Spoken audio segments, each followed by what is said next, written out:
ఎవరో కారులో తిరుగుతున్నారు, ఇంకెవరో మంచి మంచి బైక్స్ కొనుక్కుంటున్నారు. వాళ్ళకి పొలాలున్నాయి, మాకేం లేదు. ఛీ, మా బాబు ఆ రోజుల్లో సంపాదించుంటే ఈరోజు నాకు ఈ తిప్పలుండేవి కాదు. పొద్దున్నెళ్తే రాత్రి వస్తున్నాం, ఎవరికిందో పని చేయాల్సి వస్తుంది. జీవితంలో ఇంత వరస్ట్గా ఉండకూడదు. ఇవి చాలామంది దగ్గర వినిపించే మాటలు. కానీ ఆ మాటలు ఎంతవరకు నిజం, ఎంతవరకు కరెక్ట్? నీకోసం నీ తల్లిదండ్రులు ఏం చెయ్యలేదా? నీకోసం ఏం సంపాదించి పెట్టలేదా? ఆరోగ్యంగా ఉన్న నీ శరీరం ఎవరిచ్చారు? అందంగా ఉన్న నీ ముఖం ఎవరిచ్చారు? నీకన్ని తెలివితేటలు ఎక్కడి నుంచి వచ్చాయి? నిన్ను ఎవరు చదివించారు? ఈరోజు నువ్వు సంపాదించుకుంటున్న ఆ జాబ్కి కారణం ఎవరు?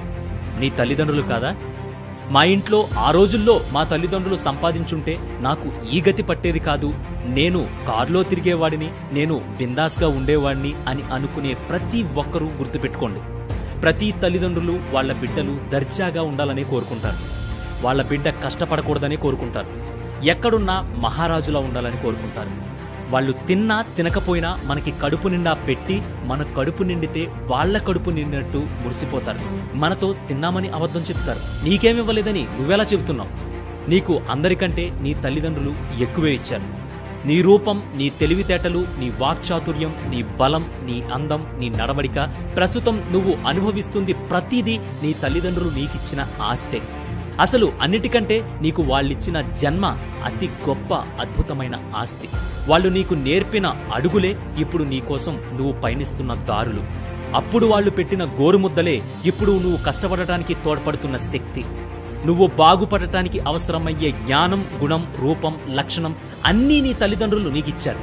ఇవన్నీ కాదు, నా తల్లిదండ్రులు నాకేం ఇవ్వలేదంటూ దిగజారిపోవడం కూడా నీ చేతిలోనే ఉంటుంది. పెంచి పెద్ద చేసి నీ రెక్కలు ఎగరడానికి సిద్ధమయ్యాక మంచి చెడ్డలు, బాగోగులు ఇవన్నీ నీ చేతిలోనే ఉంటాయి. నువ్వెలా పైకి రావాలో, నీకు ఎలా గుర్తింపు తెచ్చుకోవాలో, నీ వల్ల నీ కుటుంబానికి ఎంత గుర్తింపు రావాలనేది నువ్వు తేల్చుకోవాలి తప్ప నా తల్లిదండ్రులు ఆస్తులు ఇవ్వలేదని తల మీద చేతులేసుకుని కూర్చుండిపోతే రేపు నీ బిడ్డలు నీలాగే ఆలోచించి నిన్ను ప్రశ్నించి నలుగురిలో నిన్ను చులకన చేస్తే నీ పరిస్థితి ఏంటి? ఆలోచించు. ఆ క్షణం నీకు బుర్ర తిరుగుతుంది కదా. అందుకే కన్నవాళ్లు ఎప్పుడూ మనకి అన్నీ గొప్పగా ఇచ్చిన తరువాత మిగిలిన వాటితో వాళ్ళు బ్రతుకుతారు. ఎన్ని ఆస్తులు ఇచ్చారన్నది కాదు, ఎంత బాగా పెంచారన్నది లెక్కలోకి వస్తుంది. అసలు ఏం లేని స్థాయి నుంచి అన్నీ సాధించి గొప్ప స్థాయికి వెళ్ళినప్పుడు కదా అసలైన మజా. అప్పుడు కదా నీ జీవితానికి ఒక అర్థం. ఇంకెప్పుడు ఎదుటి వాళ్లను నీ తల్లిదండ్రులతో పోల్చుకో. వాళ్ళని ఎప్పుడూ హుందాగా చూసుకో. నీ కష్టంతో వాళ్ళకి పేరు తీసుకో. అదే నువ్విచ్చే గొప్ప బహుమతి.